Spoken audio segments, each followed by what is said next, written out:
So we've got the bead popped. It popped quite well, both sides, with our jacking method. Now, unfortunately, I'm doing this in the driveway, so my bead is full of sand. It's not a big deal when you're taking it apart, but when you're putting it back together, sand is an extremely big deal. Usually when I put the rim and tire back together, I like to do it on a piece of plywood, at least. And if you have some concrete or some pavement to do it on, even better. So what I'm going to do now is I'm going to attempt to take the tire off the rim, and what I'm going to use is a large crowbar and a small pry bar. I also have a third crowbar, or well, second crowbar handy for prying. Usually the best thing to do is to have the thinner little pry bars, because they do a wonderful job and they don't take up so much rubber in the rim area, and it allows you to do what you need to do. So what I'm going to do now is I'm going to try and show you how to do it using pry bars.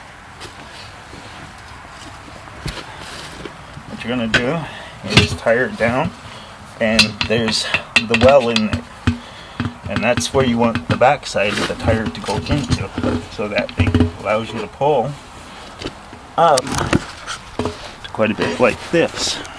Excuse me while I adjust the camera. So you can pull the tire up like that. Sorry about the squeak, but you know how a squeak happens. And I'm going to see if I can get a better spot for the camera.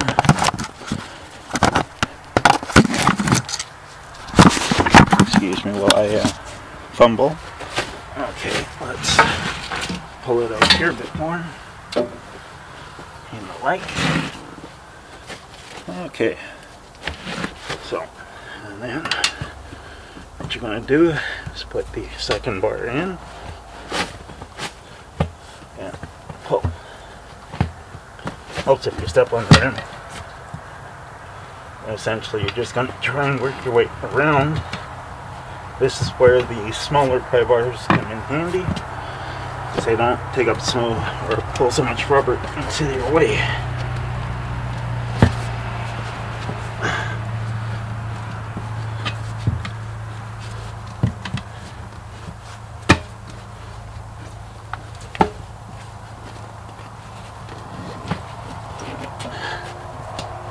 As you can see, it does go, just not as easy as a bicycle one or a motorcycle one, but it does go.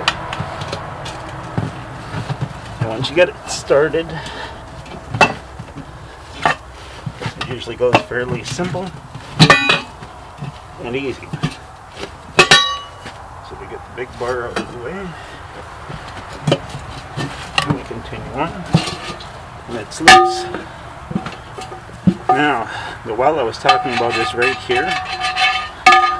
This area here is the well. Gives you a lot more room. Now, the other side sometimes can be so easy, and other times it can be so hard. Kind of depends on the type of tire you're using. Big low profiles usually don't work this well. So, if you've got expensive rims, I suggest you take it to a tire shop to get done.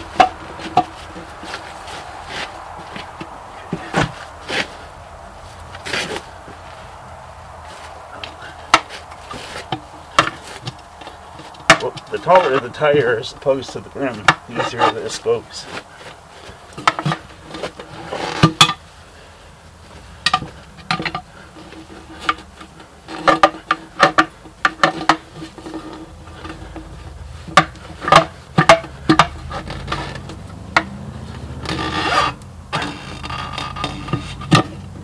Okay, should go a little easier now once you get it started. Just how it is. The hardest part is getting started on any job.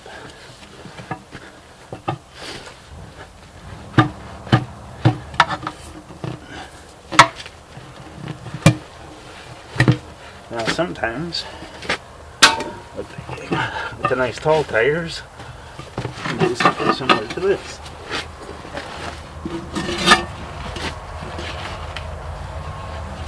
Well, that. And that's how you take a tire off a rim. Practice with the steel rims, unless you're scrapping tires, in which case that method works quite well. And you can see how deep that well is now. When you got the bead down in there, it gives you a lot more room to pry off the other side. And that's how you do it.